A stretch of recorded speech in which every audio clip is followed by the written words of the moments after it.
Voilà, yiki ko beta bana Congo binomo boyebi na kati ya mboka Congo, chef de l'État Oazali le garant de la nation asila ki kozwa déjà décision ya ko suspendre au Italie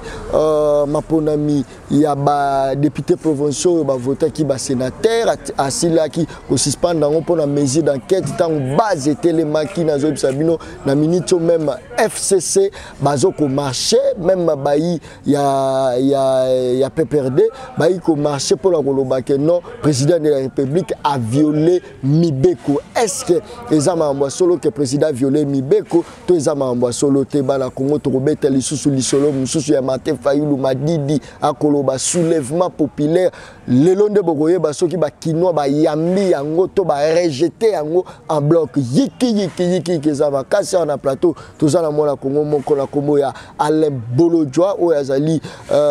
membre ya kati ya parti ya FCC nde to développer na lisolo kati ya mboka Congo mbote mona Congo mbote mendeko il faut bongisa naza membre ya FCCT nazaka membre majorité présidentielle na longwa déjà o longwa pona nini parce que yondo zali kabiliste munene ko leko ko lakisa biso ndenge Kabila alingi Congo la ba Congolais mona Congo tiki pas no tiki parce que longwa la bokondi te na longwa Holanda parce que yebaka sa président de la République non na longwa tant Kabila zali président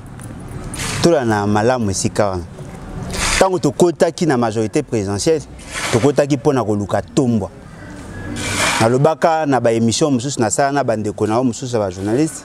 que Joseph Kabila a lokola kinini. C'est vrai que mboka na biso zaki na passe. C'est vrai que tozaki na malaria bandai ko déranger la République. Mais souci na biso ezalaki to pesa kinini pour ebiki sa malade. Mais tu remarqué à force ya komela kinini et pesi biso il sert estomac o ezako senga il faut to luka kisi mususu pour que mambo changer. Tant on a monaki bandeko tozaki ko sala na bango esika moko bandeko na biso ya majorité présidentielle ba comme une tendance à koloba Kabila umela Kabila tikala Kabila salaboy yonde nzambe na monaki lolenge wana ezaki mabe nde na yaki ko okimaki parce que osenga ki poste 8 yango papa na ngai soki ezaka pona poste na ngaki nazwa poste parce que loko batu nyoso bae bakate ezali que na sali mingi au sein de la majorité parce que nazaki na ba cellule ya réflexion sali mingi ba futiote voilà pourquoi lungwela ba futa kapete voilà ba futa kapete ba raison ezali ba futa kapete pression entreprise moko boye pour détourner ba mbongo ba futa kapete ba futa ka bato yo ba cautionner ka ba buzobo ezo sale ngai abandai ko leka na ba chaîne nyonso na ya ye moko Kabila ko ebisa na bato ke lo lenga za ko tambola ezali mabe mais ba comprendre ki ngai te ba ndeko combattre ngai nde na ye ko za décision ya ko kima kimbandaka à partir ya kuna mbandaka nde na ye ko déposer démission na ngai makambo to ya Kabila abuo pia pona nini bomeka na ko imaginer to yaki na parti politique pona ko bunda pona tombwa pona changement mais tango yo ko koma ete ba ko komisa mutu moko lokwa nzambe soki yete mboka yo ko tambola te na moi ki lo lengo ezali mabe lelo ne tozo lo baboye na la personnalité politique indépendante parce qu'ils allaient en violation de la constitution. Na komi nazali nazali Olandi Fati na ko kolanda Fati te po Fati ye moko azali kolanda Kabila te ndeko na ko kolanda Fati te Fati ye moko ali ekelamu ya Kabila eli ko ba Kabila ba élection salami ba voter président de la République par la voie des élections et puis pouvoir l'équipe pacifiquement lokola et Salamaki à l'époque je pense moi la Congo Senghor tout le monde pacifiquement président Kabila tike bonga na pas moi na Congo Félix Antoine Tshisekedi yo koloba que non Félix akolanda Kabila bon en fait le problème ezali au bato nyoso bayebi bien que bato mususu baza okanisa rien tozo sala ngo par haine ezali NT problème ezali solo ezali ete basala ki maponami solo tokendaki na élection population aponi mais après système eko sangana balobi soki toche moto ya leki mutu wana lokwa za makasi akotia biso na insécurité ba intérêt na biso ezala menacé to luka na kati na bango nani akoyi ko compenser pour que ya ko comme président moto biso to ko maniola to ko sa na obiso to lingi ne ba ko yo ale bolo olobi bien que naza muta olobi bien que naza ki muta majorité nazo bisa yo o ngana yebi nazo bisa yo ce qui s'est fait ba ko zwa ndeko Félix Tshisekedi parce que za ki malade ba ko komisa président ba ebisi etalomoni oleka kité tala makambo esalamaki boye mapona mesalamaki boye esalamaki boye mais biso tolingi tokomisa o président à condition ondima basali mariage na bango entre Félix Tshisekedi IDPS na majorité présidentielle na FCC babi yo koma président mais tika lokola elembo biso tokozala na maîtrise ya nyonso baebisi yo zali parti politique au bunda pendant 37 ans au ndimate moto ayesika azwa pouvoir wana yo zaki na pembeni wana na pembeni tanzo biso to zali na baninga na biso bazali na kati Kinshasa za tombe Congo za tombe batu tout derrière Fati na wapi na wapi abima na libanda atambo na baba to taso batango bakolanda na wapi bato bakanisa ki ke yesoka akomi akozala maele ndenge mona papa na ye bato akomi kozala nde dessus ozomo ate bilongi ya bato te ezongo ozonga kaka kokauka po bakomi na kanda bamonike na kati babimi na kikwiti kuna courant ebongi bato bazala na kanda mona papa na ngai yo za suivre ma toko bunda toko sa lutte na biso ka poto succès na détenu politique bomoni Félix Tshisekedi na kati na ye Kabila za na kati eloko moko changer te Kabila azali mokonzi ya mboka azali kotamwisa mboka ndenge alingi yango monaka mikolo nyonso soki likambo ezali bakobenga Félix Tshisekedi na kinga kati ake koloba na likambo akoloba kuna na suka tanga koya apesi bino opposition na ye eloko moko ya malonga nanu esalami eza te tolobi te ke ye nde moto azali responsable ya nyonso to esalami mais tolobi ke auti koratise bacongolais fete ya komona choix na bango na tête ya pays. Voilà, merci beaucoup mwana Congo ale boyo ja passé iki ki déjà bandi mokonza mboka oyo koloba wana ke non mokonza mboka Kabila azokolanda Kabila mais pendant que non période ya Kabila ba solution peuple congolais a été toka que ba entreprise publique bazo futa batu bien te solution peso bazo suspendre batu te mais époque ya Félix Tshisekedi to moni quand même ba sanction et commis wana za quand même décision mo ya louer yango wana de 1 de 2 to ki sango que population bimini banda revendiquer kanyaka ils ont recyclé dans l'élection il y a ba sénateur population bimi mais yo koloba que non azali na Kabila pendant que tant que population a suspendre ba élection wana ils a quand même makambo moko ya bien aux population bando zela a remis ko kolia yango za palpable mon eloko liboso il faut yebate ezali population te ezali ba militant ya IDPS. Et puis ami balé il faut yebate ce qui Félix Tshisekedi asali yango sous pression ya population mais asali nini nde pourtant bazolo ba biso ka sursoir installation ya ba sénateur mais ba sénateur yango bazali est-ce qu'il y a annulé ba élection té à sursoir c'est-à-dire que l'installation na bango et ko sa manangonga o seni alobaki té mais bazali déjà ba sénateur mais ils ont quand même action à louer mais à louer na nini parce que loko ezali vrai ezali que tango ba yokana ki makamu na bango basali mariage na bango baponi régime ya communauté de biens oh nyon ceza Félix Tshisekedi ezali ya Kabila ceux qui veulent bazui batu na bango bazali ba corrompu pour message il faut comprendre yango wana bandeko Félix Tshisekedi na bandeko na nyonso ya IDPS bazali bato bazali corrompu pourtant déjà toza komona muto ya IDPS ba corrompre ye ba commissaire député ba corrompre ye pour voter sénateur et la kisi tricherie pas na bango corruption pas na bango ezali eloko ya normal yango nazo yebisa yo décision o ya azui ce qui azui pe décision parce que président de la République azora par ordonnance o ya azui wana ezali ezali décision te alobinde pour na ko calmer bato na ya IDPS azui décision te pour ça azora décision ngara azora ordonnance a calmer peuple to bato ya IDPS wana peuple silikite peuple ibida ki bango yo tout bazali pouvoir ya son ki libanda neza peuple te bazali combien ezali bato ya IDPS yo moni peuple société civile yo mona ki na kati wana o mona ki bato mususu en dehors ya parti ya IDPS ezali ki bato ya IDPS basali ki kuluna na bango bapanzi ba paraprise ba mituka bato ba yibi ba bloka ba téléphone bato na banzela basengi ba revendication na bango pour asepelisa bango aye kozwa communiquer yo mona président de la République azwa décision par communiquer donc la kisi baza ko linga ba flouer population akabwana na Kabila prière libalo bango basala bango mibale ekoya ko bomisa mboka président de la République a comme le étiquette. Voilà, merci beaucoup. Merci beaucoup.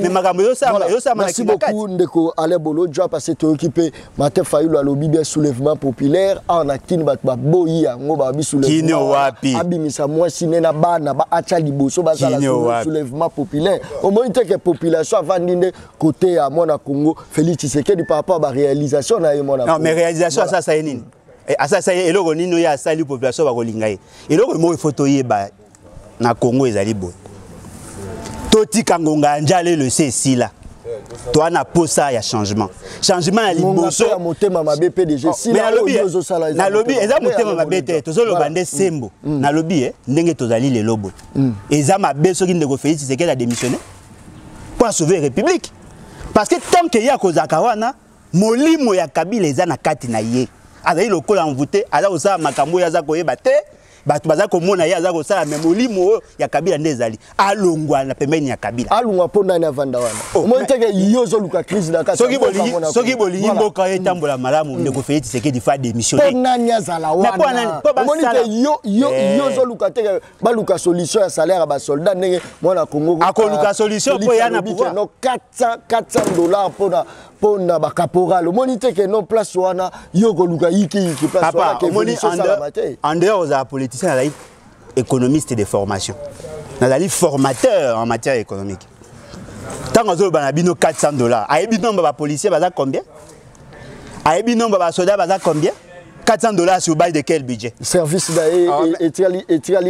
papa Nangai, IDPS, basali 37 ans de chômage, fonctionnement à l'État va éviter. Baza koye ko la siko. Yango mo tango bazo benga kamere coach, ibenge coaché pour baza koye ko la siko. $400 multiplié par combien?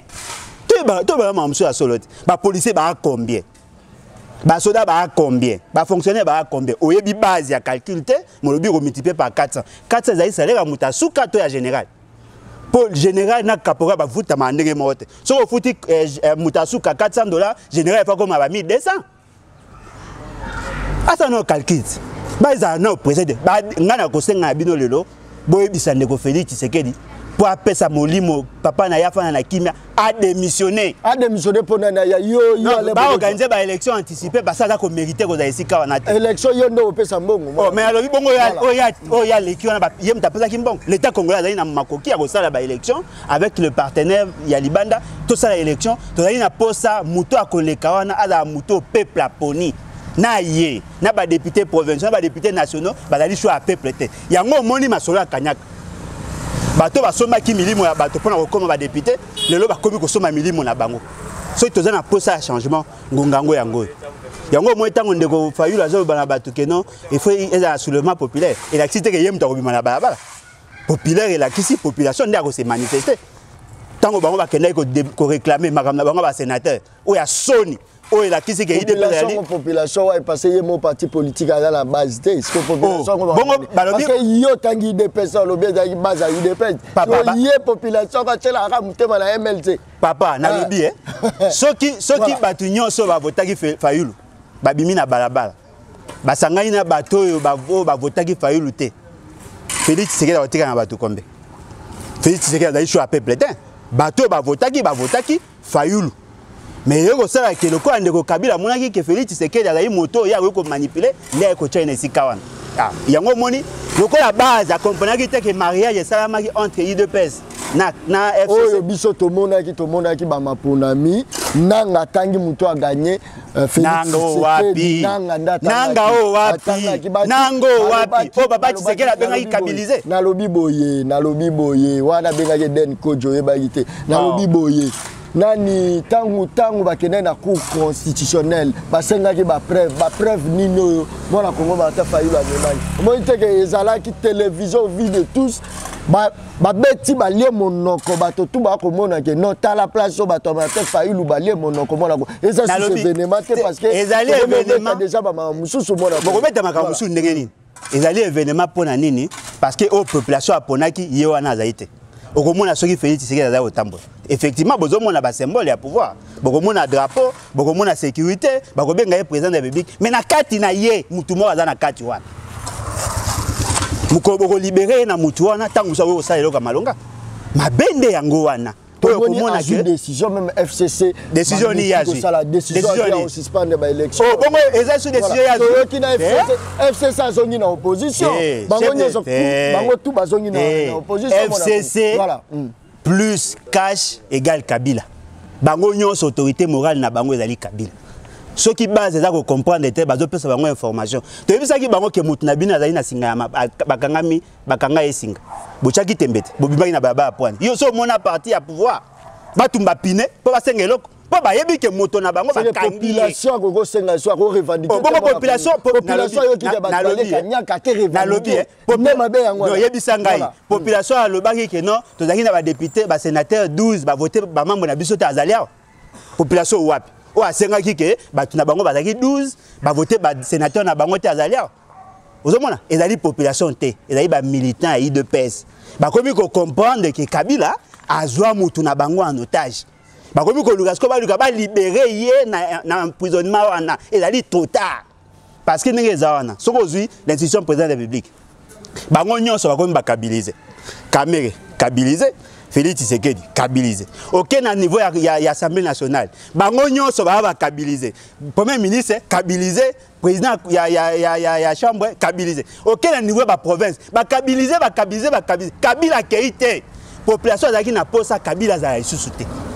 loko ya zongisi Kabila avec force siège à institution commis na Kingakati population ko za na sengote tango ndeko fayu la zo ba population asilika bimo bo pesi ye mayele po tango bo mona ki makamna bino élection ndenge sa maki ya mabe ya bilinga nyamunya population asilika mais alobi population ayesu na posa ezala ba distraction population aku na posa fayu la lobate yango na déjà na kanda moko akomine ko ndisa loketo parce ba musicien la biso eloko ezate voilà wana eza ba débat botiki ya bata ba envol bata ba IDPS ba débat wana to ko beta masolo ya république to tia sentiment pembeni soki lelo population ya ba silika na Kabila asilika bakando ya zomona omoni yoka ya SID yoka na lobi bato ya liboso basilika eza banani bata IDPS bato maman to za muta Martin Fayulu naza mutu ya vérité mutu nyonso ayebi ke Martin Fayulu mutalikaki siko yokina soutenir nani mutu bazaki waponaki na salon VIP muta ya Kingakati po population nyonso abuyaki Kabila mais Kabila yo wana azali soki Kabila lelo aza na grippe muta liboso ko konsoleza nani eza Félix omoni il a quitté que changement ezali te tozali na posa ya changement yango ekoleka par la démission d'abord ya Félix Tshisekedi soki Félix Tshisekedi a démissionné ba organiser ba élection à sika population ko comprendre que ba o nyonso ba yaki na nzela bazaki bato ya Kabila o voter papa Molé o voter nani bo votaki bato wana nyonso wana bo voter nani bo voter bato ya Kabila bo pesi bango plus de 350 sièges na Assemblée nationale bo pesi bango plus de 91 députés provinciaux bo sale le côté so peut-être so bonimi ba voter bino nyonso bo zaki na posa changement il faut na Kabila na bato ya ye na Félix Tshisekedi bango tout dégage libanda to organiser ba élection à sika mais pendant la transition on nani yango za président de la République c'est loyo na lobby l'essentiel ezali d'abord à démissionner merci beaucoup ce qui a démissionné va retrouver solution dernier mot na ngai ezali voilà mutu moko tazali na droit ko zabiso en otage ezali te po parce que bango ba politicien basa na bona loyenge ba lobi ba bimisi ba prisonnier politique pona nini pona état de droit bana mike musu ba kosila bango ke ba viola basi ba na prison ba musu so ayibi kaka brique ya pamba za na prison bango ne ba na droit justice te to ki déjà Dio Minonga la ko bima mais Dio Minonga akota kuna te tika yoka ndeko wana ozolo ba wana oyo aza sur posa biloko wana ozolo ba wana ekomi ko finga te limite déjà limite président ya peuple problème ezate résoudre solution ya population mona ko Dio Minonga la ezali nini ezani grâce présidentielle mais grâce présidentielle la kisini et la kisi que ton dibi ko sala ki mabe mais to limbisi yo c'est ça la grâce présidentielle et loko yozo mérité te nde ba pesio est-ce que ba lobi ka innocent so ki bolingi vraiment ya solo bo sunga batu grâce présidentielle et kitati na ba jeune ba yibaki biloko mike ba na prison o bazaki ba problème mike eza ko toucher ba vie na bango ayibaki pona nzala bo libérer ye grâce présidentielle ko za na sens one mais muto a viola ki mona moninga bo bimise bo beta lokumu ko za soki bo zongisi batu nyo tuna ba droit na bango ba o ba yibaki te ba ba kosa ba problème bo bimisa ba on a prison pour prison ko pezali ba sa ngo pona 2000 personnes to comme ba 10000 bo libérer batu kasi omoni et la kisi ke ba na pouvoir te mutala ko kamba mboka mona Congo je pense que bango bazali lokola ba étiquette tokomi na suka ya émission na biso ah ozoloba la liberté Félix c'est un président de la République mais ozoloba avec audacité parce que état des droits ezali oza protégé par état des droits merci beaucoup émission na ngai eza baleine baliaka ye na mokolo moko te ndambo nde baliaka baleine tokomi déjà la suka émission na biso merci beaucoup aussi mon caméra tozaki na mwana Congo moko na kombo ya bien-aimé Mutombo Soda merci beaucoup na Irlande tozaki na le roi de Gaulle Mavinga na mwasi na ye la reine Agnès Mavinga et puis na mokambi ya kati ya chaîne na biso Congo milonyoma na komo ya Nzaki Dimbenzi oyo akolanda biso à partir ya Irlande tokutani mokolo ezoya merci et bye merci beaucoup.